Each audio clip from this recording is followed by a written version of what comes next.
en este sentido, correu un camino contrario ao que está ocorrendo ca pintura. É dicir, antes o diseño non era nada valorado. É dicir, isto de diseño que é? E agora, cada vez valorase máis o diseño. Pero non era nada valorado artísticamente, digamos. Sí, no, e socialmente. Porque o que importa é que se valora socialmente. Se valora ser artista é unha genialidade. Ser artista é unha coña. Un pringado.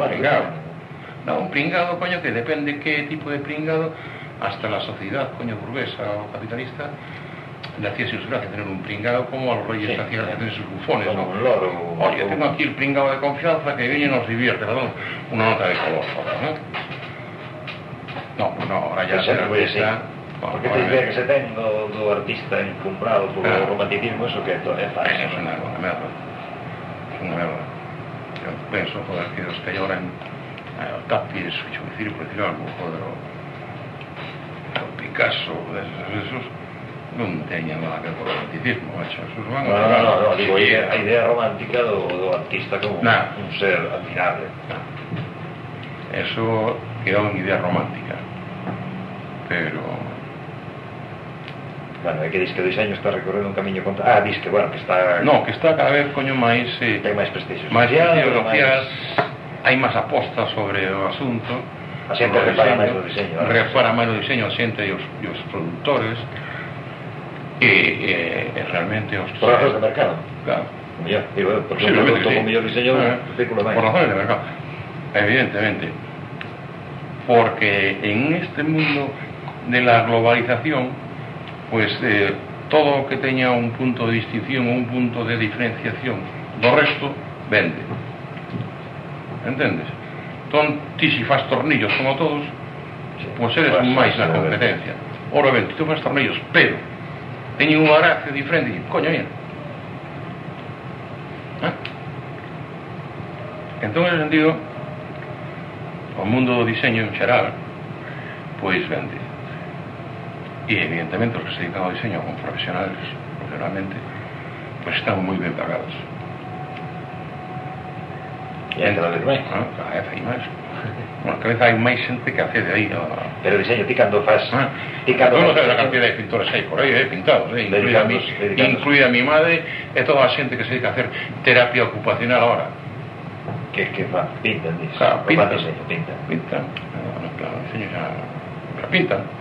E nos colegios fan diseño, fan de todo, Bueno, digo, por eso digo. Ahora, coño, antes se chamaba manualidades. O trabajos manuales. Trabajos manuales. Ahora echaban tecnología en algunos lados, ¿no?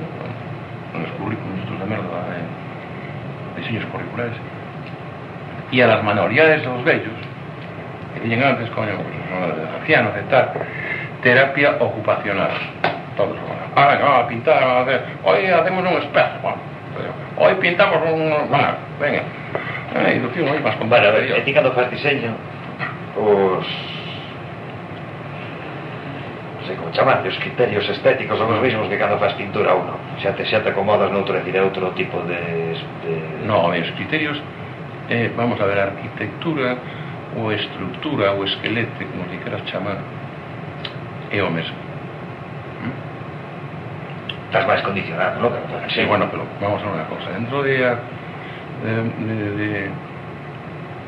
se llamaría de creación plástica o visual o como quieras llamar, hay varias fases, ¿no? Como a construcción de una casa. Entón, o diseño en un principio es una disciplina proyectual. Si tienes que tener un proyecto, non construir a realidade. ¿no? Tienes que acomodar a realidade a iso, non inventar a realidade.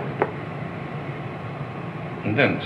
Entón, para acomodar a realidade a iso que ti queres, tienes que facer un proyecto, decir, bueno, a ver, como la acomodo? Non é cuestión de meter cosas por meter, non é que é reflexivo. Entón, en ese sentido, coño, ten a mesma base teórica que la pintura. Porque en pintura es reflexiva, ¿no? Me pongo ya a pintar un paisaje. Venga, oiga, ¿Cómo coño pongo yo esto?